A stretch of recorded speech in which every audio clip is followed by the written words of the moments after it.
आमतौर पर 1 अप्रैल को हम लोग अपने बचपन में अप्रैल फूल दिवस मनाते रहे, तमाम सारे लोग बेवकूफ बनाने की कोशिश करते रहे। कल शाम तक मैंने इंतजार किया कि कोई मुझे बेवकूफ बनाए, और शाम को मेरे समझ में आया कि 365 दिन हम लगातार बेवकूफ बन ही रहे हैं, तो फिर हमें नया कौन बेवकूफ बनाता? कोई नहीं बनाता है। अब वो फैशन, वो पूरा का पूरा त्योहार खत्म हो गया। और हमारे देश की सबसे ऊंची गद्दी पर एक आदमी ऐसा बैठा हुआ है जिसे मजाक नहीं पसंद है, जिसे कार्टून नहीं पसंद है। मैं याद करता हूं जवाहरलाल नेहरू का वो फेमस आर्टिकल जिसमें वो कहते हैं, डोंट स्पेयर मी शंकर। और अगर आप गूगल करेंगे, किताबें ना भी ढूंढना चाहें, गूगल भी करेंगे, केवल शंकर के कार्टून्स में नेहरू को आप देख लीजिए। शंकर ने जितने कार्टून नेहरू के बनाए हैं, उन कार्टून्स को आप एक साथ देख लीजिए, आप 1964 तक के भारत को भी समझ जाएंगे, और ये भी समझ जाएंगे कि नेहरू किस हद तक अपने कार्टून्स को बर्दाश्त करते थे और उनसे सीखकर अपनी चीजें बदलते भी थे। प्रॉब्लम ये है, पंकज भैया कह रहे थे कि ये सारे जितने प्लेटफॉर्म्स हैं सब कैपिटलिस्ट के हैं, हम जानते हैं।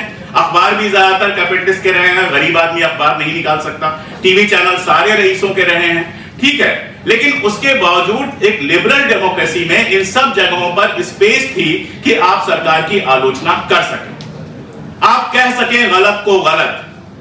मतलब राजीव निगम क्या कर सकते हैं व्यंग करने के अलावा? और राजीव निगम अगर व्यंग नहीं करेंगे तो क्यों नहीं करेंगे और क्या करेंगे?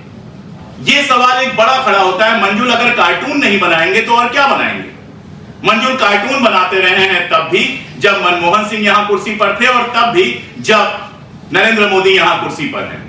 लेकिन मनमोहन सिंह का जब वो कार्टून बनाते थे तो यही अखबार जो उन्हीं पूंजीपतियों के हैं, बड़े शौक से उसको पहले पन्ने पर छापते थे और किसी को कोई फर्क नहीं पड़ता था। आज कार्टून बनाना इतना मुश्किल है कि एक के बाद एक फेसबुक पेज उड़ाए जा रहे हैं, किसी का ट्विटर अकाउंट उड़ाया जा रहा है, कोई मतलब आप बोल नहीं सकते हैं जैसा माहौल बनना शुरू हो गया है। संजय भाई ने संसद के अंदर आवाज उठाई और वो आवाज हम सब लोगों की आवाज थी। ये पॉलिटिक्स का अकेले का मामला नहीं है, ये राजीव भाई का अकेले का मामला नहीं है, ये किसी चैनल का अकेले का मामला नहीं है। आज ये हैं, कल हम होंगे, परसों जो यहाँ तमाम सारे लोगों ने वीडियो लगाए हुए हैं, कैमरे लगाए हुए हैं, इनमें से कोई भी हो सकता है। और ये वो आवाज है जो इस देश में विपक्ष की आवाज है। आज कंडीशन ये है कि विपक्ष को कवर करने के लिए मीडिया नहीं है।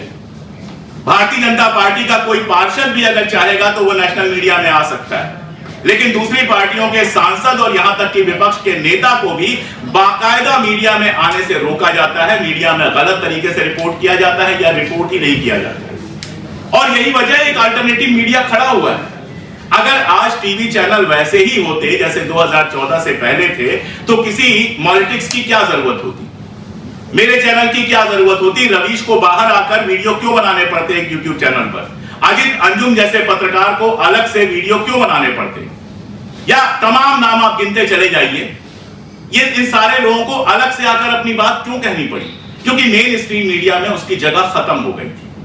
और दिक्कत तलब बात यह है कि पिछले चुनाव में सरकार को बहुत कायदे से समझ में आ गया है कि मेन स्ट्रीम मीडिया जो है वो सिर्फ उनके लिए मेन स्ट्रीम रह गई है। इस देश की आम जनता अब मेन स्ट्रीम से ज्यादा वैकल्पिक मीडिया पर भरोसा करती है। बहुत सारी कमियां हो सकती हैं, दिक्कतें हो सकती हैं।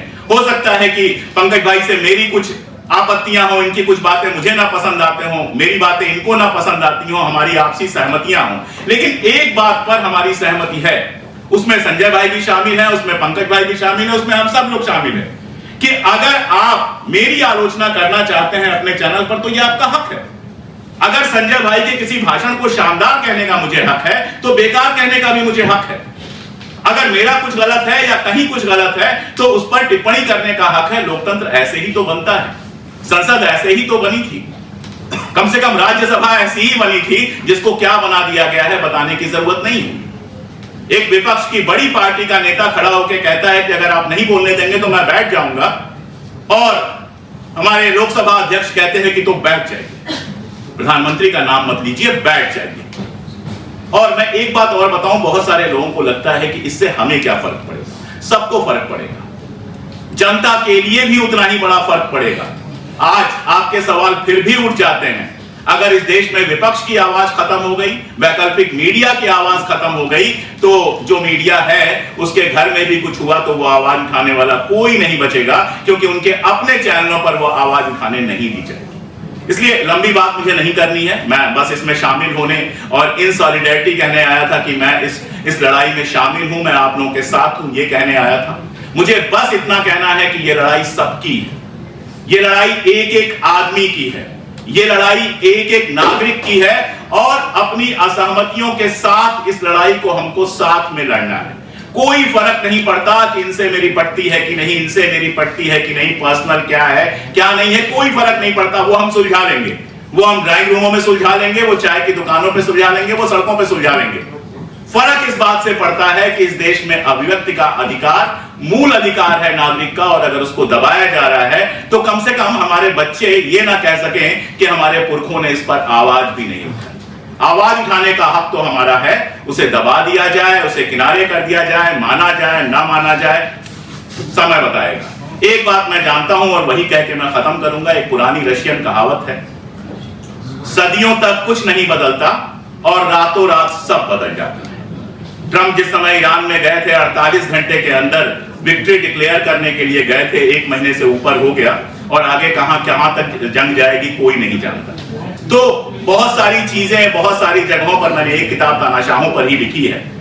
चाउसेस्कू का नाम आप सब लोगों ने सुना होगा।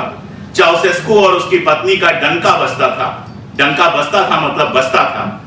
कुछ दिक्कतें इकोनॉमिक शुरू हुई, एक भाषण देने वो आया और उस भाषण में जरा सा अटक गया, उसकी जबान फिसल गई थोड़ी सी, लगा कि उसके अंदर डर आ गया। जनता ने वो डर पकड़ लिया, 24 घंटे के अंदर चाउसेस्कू गद्दी से हट गया, और उसके बाद जो हुआ वो आप सब लोग जानते हैं। संघर्ष की जरूरत इसीलिए होती है कि हमारी पीढ़ी को मिले, अगली पीढ़ी को मिले।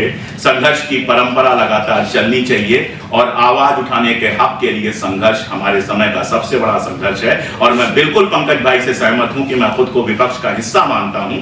मुझे चुनाव नहीं लड़ना, मुझे किसी पार्टी में शामिल नहीं होना, लेकिन जो इस तानाशाही सरकार के खिलाफ बोलता है, मैं हर उस पार्टी में शामिल हूं, मैं हर उस आवाज में शामिल हूं। बहुत शुक्रिया। जो नरेंद्र मोदी सरकार है, ये क्या करना चाहती है? ये यही करना चाहती है जो आज मैंने ये रवैया अपनाया हुआ है। ये चाहती है कि हमें रेडियो में हमारी आवाजों को बंद कर दिया जाए। ये चाहती है कि देश के अंदर से दलित, पिछड़े, आदिवासियों की आवाज जो उठा रहे हैं उनको बंद कर दिया जाए। ये चाहते हैं कि देश के अंदर अगर हम जैसे लोग ट्विटर अकाउंट अगर ना बना के 4, 5, 6 साल में तैयार करते हैं और तमाम गरीब मजलूमों की आवाज उठा रहे हैं, तो साथियों एक रात को मैसेज आता है 19 तारीख को, और 1:52 पर बिना किसी नोटिस के, बिना किसी सूचना दिए हुए अकाउंट को इंडिया में विदहेड किया जाता है। मैं भारतीय होने के नाते क्या भारत में नहीं बोल सकता? क्या मैं भारतीय होने के नाते भारत में नहीं बोल सकता?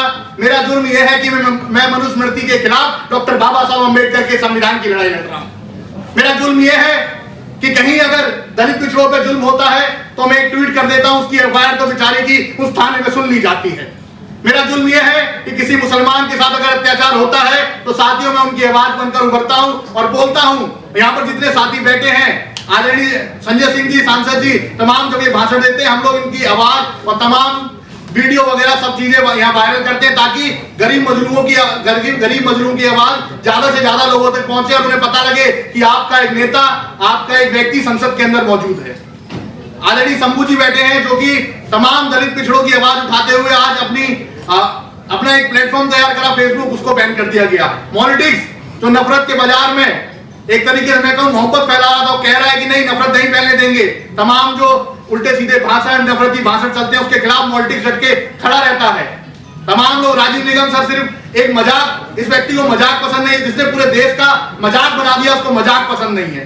तो साथियों मैं अंत में बस यही कहना चाहूंगा कि 7 साल की मेहनत है, जो मेहनत बस इसलिए है कि एक गरीब दलित परिवार का लड़का मैं सिर्फ और सिर्फ आगे आकर गरीब दलित पिछड़ों की आवाज उठा रहा हूं और कह रहा हूं कि मुझे वीडियो में मत बांधो, मुझे वीडियो में मत बांधो नरेंद्र मोदी जी। मैं सिर्फ और सिर्फ आज यही कहना चाहूंगा कि मनुस्मृति के खिलाफ डॉक्टर बाबा साहब अम्बेडकर के संविधान को बचाने की लड़ाई हम सब मिलकर लड़ रहे हैं और इस आवाज को हम दबने नहीं देंगे। जुल्म के साए में लब खोलेगा कौन? अगर हम भी नहीं बोलेंगे तो सच बोलेगा कौन? जय भीम, जय भारत, नमो बुद्धाय।